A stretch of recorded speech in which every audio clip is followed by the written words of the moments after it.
Wrong week to quit sniffing glue.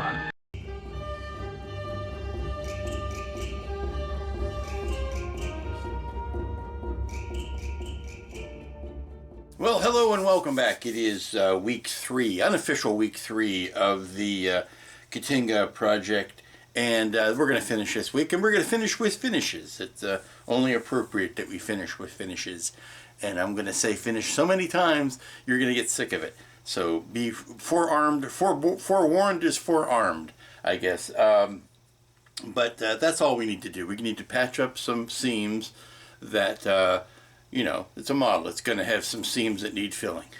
And then decals, which I'm probably going to do first because I like decals. They're big and showy. And then some patching of paint. And then we are going to do an overall finish that hopefully will grime it back a little bit and not make it look like it is showroom fresh. And a word about the colors, if I may. Just a simple word about the colors. These were the colors I chose for this first kit based on the artwork that's on the box. My subtle take on the artwork that's on the box, because like I said, I went with the olive greens and not the Kelly greens.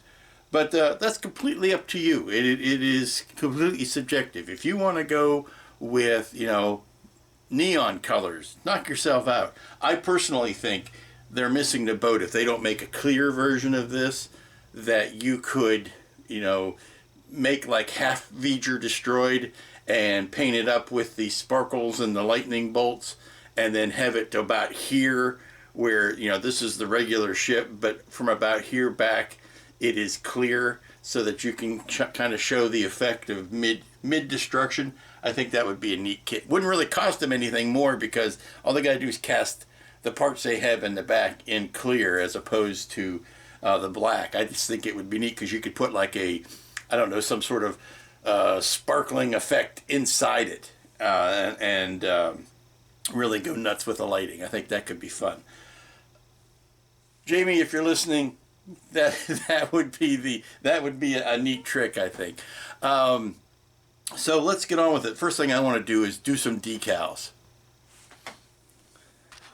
Okay, here are the decals. I have already used the one on the shuttle bay back when I was still building it, but it's time to put the rest of them on, and I'm not going to be using these, the window ones, because I've painted that instead. So I won't be needing the decals for that. I like the metallic orange. I didn't think I was going to, but it's kind of funky enough that I like it. So let's put on the, I'm starting to look at the box art, because that's where they've taken to putting their information these days. And nothing seems to be anywhere near, I'm going to be doing any of the, patchwork on the seams or on the repainting, repainting, so I'm clear for that. Let's go ahead and put the one on the wing there. That's a good showy one. Number 4 it is. Alrighty, the top decals are down, and those were I would consider to be the easy ones. They lay flat. They don't really do any contouring. Best thing, the hardest work on that is make sure you get them on square. But they're done, and I gotta say, I have slagged on Round 2's decals in the past, but these are beauties. These are champion. These are nice and tough and bright and well registered, and everything that I've railed against their decals in the past. These are just gorgeous. They have stepped it up. I don't know whether they've gotten a new vendor or what, but these are wonderful. So now that the easy ones have been done, the thing to do is to flip her on her backside and put the difficult ones, the ones that contour over shapes, the ones that go they go on the belly and then they go on around the photon launcher in the front. So those might be a little bit more difficult in practice. Let's find out. Okay, the big showy photon decal is down, and this one is difficult because it's one piece, and it's meant to go over this compound angle or compound curve.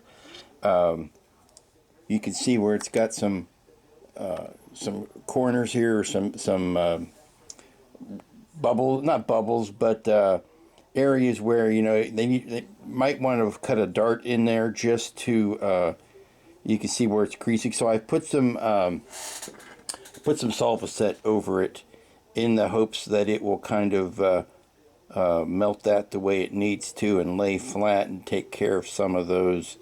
The best thing I can do now is try to brush out any trapped air bubbles. But it's a beauty. I love this metallic orange that they've done with. It's really pretty. Now it's going to need to get a little bit of black scorching or painted over it, which is why it would help if I put it on camera. Some black scorching over it to show, you know, wear and use and all of that. So if anything goes awry, you might be able to cover that up with a bit of black paint. But my job here is to make sure there's no air bubbles trapped underneath it, and go from there. Just leave it alone and not bump it in any way. So let's flip it around and tackle the big one on the back. Okay, the first chunk was in, and the secret to this is take your sweet time, because there's a lot of contouring you have to use. These are very thick decals, almost too thick, but to try to inch them down into the crevices is the primary goal. And then I put some let me see, I didn't use the solvents, I used microset. Used microset on that to let that pull in. And I think what I want to do now, of course I don't know how much it's going to be covered up by the center bit, but I want to go ahead and get these two halves in, and then come back and put in this little bit here and the center one. But let me go ahead and put the two sides in, and then let that sit for a bit. Well, the second half went down at about half the time. I guess it's a combination of a little bit of experience and knowing what to look out for, and just the way this thing is designed. But by gum, that went down really easily. Still going to let it dry before I put the centerpiece on. And yes, there is a healthy amount of gold here that will be overlapped, so don't have to worry about any of the hull peeking through. So good on that. Good on that. Now, there's an interesting bit here in that this piece has these little side dealies, and the decal does not allow for that. So we're going to have to see how whether those need to be trimmed out, cut out, or painted over. I don't know, or just ignored completely. Okay, I've got all the bits of the big old logo here attached. Now they've got some heavy lifting to do, and I've put the microset over top of these two pieces here and here, but they, like I said, they've got some heavy lifting to do to really suck down around all of these shapes. These ones are kind of, whether you want to say more gradual or not, but this is a circular shape that is raised up right there. So it's going to be interesting to see how much of that. I mean, I could try to blot it down on all four sides, but it's going to be interesting to see how well that sucks down onto all of the sides. So I'll keep my eye on that bit. But that finishes the decaling for what I want to put on here. And the next step is to do a little bit of patching. I've got some overflow epoxy, like right in here where I epoxied the two halves together, and I need to scrape off some of that overflow and clean that up, and then start addressing any of the little seams or cracks that need to have putty put in them, and get ready to do some final painting. Okay, I've been leaving this alone for a while, and I just came back to check in on it, and it seems to be settling in pretty well. I think I'm going to cut a couple darts in there to relieve some pressure, but all in all, that's settling in quite nicely. Okay, it's been a few hours now. It's into the evening of Monday, and this has snugged down quite nicely. You can see all of the panel lines underneath. I'm still going to give this overnight to completely dry, and then come back at it tomorrow with a bit of sealer to kind of close it in. But that the combination of the Solvaset and the Microset really get it back in the screen, really did their job on that. And that's also the virtue of just leaving something alone once you have gotten it to where you want it to be. Just stop fussing with it and let it be, and it turns out quite nicely. And it's yes, the red decal covering that red beacon light is really going to help the color red show through. Welcome back, everybody. It's Tuesday morning, and I just got a huge order in from Steve, so I don't know how much I'm going to be working on this today, because I'm probably going to be running the plotter all day. But I want you to see something miraculous here. All the decals have gone down. That itself is not miraculous. I need to put a clear coat over top of that. But I want you to look at this. Look at how perfectly that settled down over top of all of those details. I've got one little bubble that I think I could poke and flatten out, but it took out all of those contours. I just let this sit overnight, and it has settled down into all of the panel lines and that bump right there and everything. That is beautiful. These are probably the finest, and this is tough for me to say because it's round two, but these are some of the finest decals I have ever worked with. Beauty, beauty, beauty. So today it's a little bit of touch-up and filling in gaps, and I haven't quite figured out which one I'm going to use, whether I'm going to use the epoxy putty or whether I'm going to use epoxy sculpt. It just depends on how much tooling they require. And then there's some touch-up paint, like I need to do the leading edge of these pylons in the brown color, and a couple of other things to do before we get too much further into the finish. Okay, I'm going to try to talk over the plotter making noise in the corner there, but today what I've gone through is just taken a little bit of epoxy sculpt and kind of mushed it into the obvious cracks. There are some, there are not many, but you know, where you have a chance to fix something, you really should. And this was about the worst spot right here. Come on, so you can see it. And that was about the worst spot. So a little bit of epoxy sculpt in there, and we'll let that cure, and then we'll hit it with some paint. Now I need to paint up some of these details that are yet to be glued on here. Good morning, everybody. It is Thursday, I guess, and we're coming up on the last bit of work for the week. Now, I've not got a lot of work done on Shea Katinga here because I've been up to my elbows getting Enterprise D masks shipped out. They've gone to Australia, they've gone to Canada, they've gone to the Netherlands, they've gone to England. They're all over the place. I wish I traveled as much as my work does. But what I did manage to do yesterday was take a step forward and 2 steps back. I've been touching up the paint and the seams here, and working on this front seam, which has got a little bit of a noticeable gap if you don't take care of it. But I did something bad. I did an ooey. I did a basic Bush League rookie mistake, and I feel bad about it, but you know, I'm not going to lose any sleep. My lovely decals, all the lovely decals that I put down, I forgot to seal them.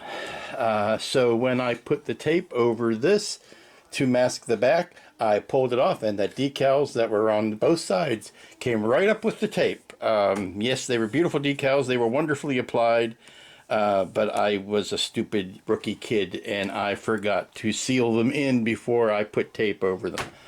So bye-bye decals. We no longer have them. Sorry to see you go. But that's not where we are today. I've got this back area all cleaned up and ready to go. I have but a little bit of work here, and then a touch of the green paint here that I'm going to do by hand. I need to spray the front of that pylon again with the brown, and or the desert yellow, sorry, and then it will be ready for a good overall flat finish. You know, and I'm was thinking about whether I put a flat finish or a gloss finish over it to do the washes.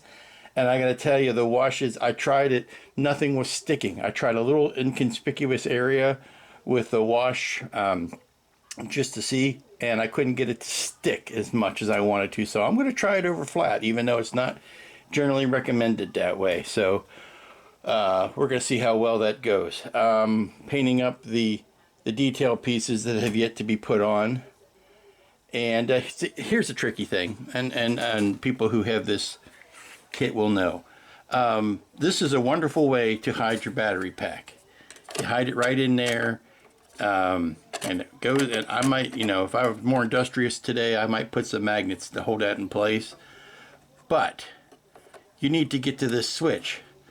Unfortunately, to get this battery pack in and out when it comes time to change the battery, it means you can't glue this down either, which makes it kind of cumbersome to handle when you're moving it back and forth, because I got to keep one hand on this, and maybe that's something that could benefit from actual magnets, because then it would at least hold itself in place most of the time.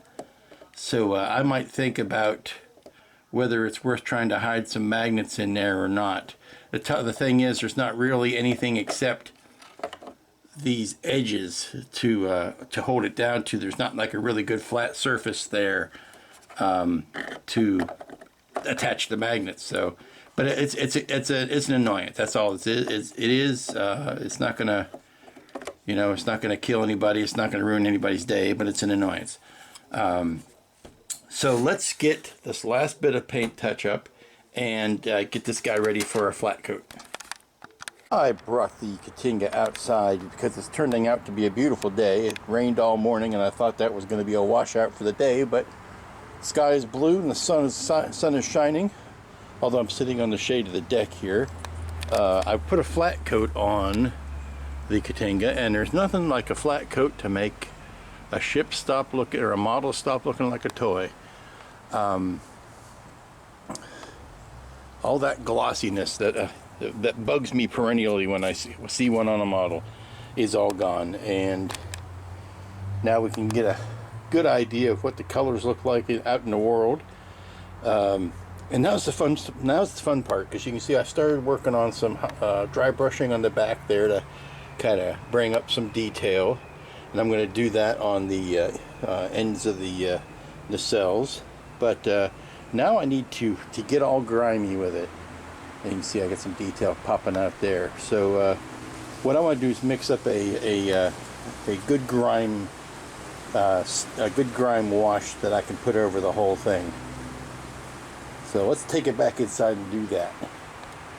Okay, I don't know exactly how well you can tell on camera, but you can see I've got it grimed up. What I did is I just hit it with a good wash mixture of my trusty Comart smoke and some Rojas olive flesh and a little bit of dark rust, and I just, you know, streaked it over there.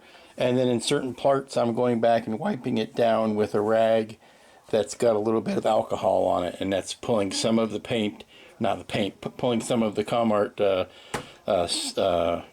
stains. Why do I keep calling them stains? They're washes. They're washes, they're not stains. Stains is what you do to wood. Wash is what you do to models. But it's pulling some of the wash back up off of the high spots and leaving it in the nooks and crannies where I want it to stay. It's getting awfully brownish or brownish green, and I think I may want to cool it down. So I'm going to do another pass that's just the Comart smoke, which is not only it's a black, it's a cool black, so it tends to go more towards the blues, and that will I think give this a little bit of pop. Then once all that's dry, then I hit it with another flat coat, because you don't want this glossy wash to be your final look. Good morning, ladies and gents. It's Friday. It's the last day of the week, and because of the work that has taken place as far as getting templates out this week, I've gotten precious little done on Katinga, but we will be finished today. I've got a mere fingerful of, not even quite a handful, a fingerful of supplemental parts to put on up here. And then it's time to get hammered. I'm going to do this base today, and I'm going to be using a mixture of these two hammered paints straight out of the can to give me a nice metally hammered Klingon-esque dome for the base. Nothing fancy, but you know, better than just using the plain old out of the kit black dome. So waiting for it to warm up a little bit outside before I do that. So let's get the last bit of details on here. Now I've put several flat coats on this since I did the work yesterday on the washes. Now I do have one more pass with the actual black, the actual flat black to do the scorching around the torpedo area, and I might do a couple little streaks on the top of the hull, or maybe, you know, some accents here or there, but that's going to be it for painting. And then it's just a question of getting it nailed down to the base. Because this thing has the lighting kit in it and the battery pack, I am not going to be gluing down these parts, which makes it a bit cumbersome to deal with because it makes it tough to throw it up on its back. You got to kind of hold everything in place while you do that. So I may do that just one time to put the bottom details that go on there, get that taken care of. But let's get this base moved out of the way. Okay, I have hit this with multiple coats of the two different hammered paints that I have. One was a pewter and one was not. I'm not remembering what it is right now. But the secret to that is to spray it and walk away, let it do its thing. And I'm getting all kinds of nice surface detail coming up from that. I haven't decided yet whether I'm going to try to throw any actual color on top of it or just leave these metallics to do their thing. We'll wait for it to dry and see how it goes. Okay, the base has dried now, and I love it. It is appropriately moon cratery and all of that. I think the only thing left to do is to decide whether I want to put any sort of color into it. This is all kind of blah, so I may want to try to put some sort of red tint into it. I don't know, not bright red, but some sort of red coloration into it, and then give it a flat coat because I don't want it to be glossy and take the attention away from the actual ship. So let me get out the old Comarts and well, maybe not the Comarts because those will just beat up. I think what I might need to do is spray it flat first so that anything I put on top of it isn't just going to bead up and not stick. There we go, just a little bit of violet and Kelly green to give it a little bit of unworldliness, otherworldliness. And let me put that quick satin coat over that and to lock everything in, and then the base will be done. And there you go, I've got a flat coat on top of it now, and the base pole stuck back in. So it's time to reattach the ship to the base and do this last bit of, actually no, I need to flip it on its back first one more time to do the last bit of bottom construction, and then we can put it on the base. Okay, I've just done the last bit of weathering, and I decided to do around the photon there, and I decided to do that with pastel chalk rather than spraying, because at this late stage I think a spray could have gone out of hand and really done a lot of damage. So a little bit more gentle touch with some chalk, and I can play with that as far as adding more or taking some away, and then this will be done. It is I got the last bit of detail, all the little greeblies put up in there, which you know, whether they're there or whether they're not depends on, you know, at what stage you see it, because it's one of those things that disappeared between the uses of the kit or the uses of the filming model. I'm just playing with some ideas here as to whether or not I want to put any streaking going down the top of the hull. Rub some of that out. Maybe put a little spot over there. It's a nice thing. Just put a little bit of pastel on a Q-tip and just kind of draw it on there and then rub it out. Nice thing about having a good undercoat or clear undercoat is you can always wipe down to that clear level. But I think that's gonna do her. I still am not wild about the idea that this is not, permanently glued down, but let me go ahead and pop the top here and turn the lights on. Kill the overheads here. Right, there you go. Constant on there. I think the automatically the first thing you would do would be to put a control switch on the photons so that they would only be going off when you wanted them to. I love the way that spotlight works. Got a tiniest bit of a light leak under there that I can take care of. Spot underneath the cobra head there. Lights on the back of the nacelles. Of course, this big one here. The impulse engines, and again the constant lit, which we could cover up with the a little doohickey that goes over top of the back, which is something they also use to hold up the ship, if I'm recalling correctly. That was one of the mounts. This light here is a little dim, but all I need to do is scrape some of the overspray off of that and it will come right back up. That's what happens, and it gets a little bit of overspray on it, and then you can see you get a little bit of overspray and it clouds over the top of the light, but it's there. And then we have the two lights here, and again this is something that's a light leak there that I can take care of. But there you go.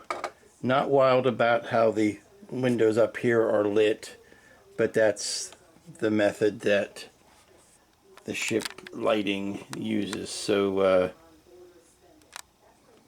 I want to open up those windows a little bit more, and I will on my next build. But there's another one that is ready for the shelf. Well, and that is how the Katinga crumbles. It's been 3 weeks, two and a half weeks.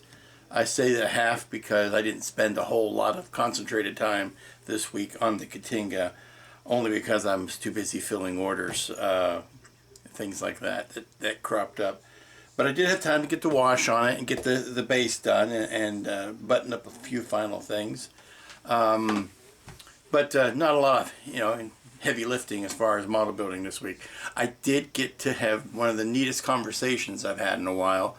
The other night I was on the phone with Charles Adams, believe it or not. And if you don't know who Charles Adams is, I will give you a minute to go get your Katinga model box. Go ahead, I'll wait. Go get your model box. Well, if you don't have one, I will tell you. Charles Adams, his name is right there, pal. He is the guy when Jamie Hood of Round 2 first got the license to do this Katinga, or they've had the license for a while. What I say is they put it on their schedule. The first thing they said was, go talk to Gary Kerr and he'll tell you who your Katinga man should be. And Gary went straight to Charles Adams, and Charles Adams became their point man. He's listed on the box as based on the CAD model created by Charles Adams. So everything that you see here is based on the CAD model from Charles Adams. Now, you could call him, a product developer.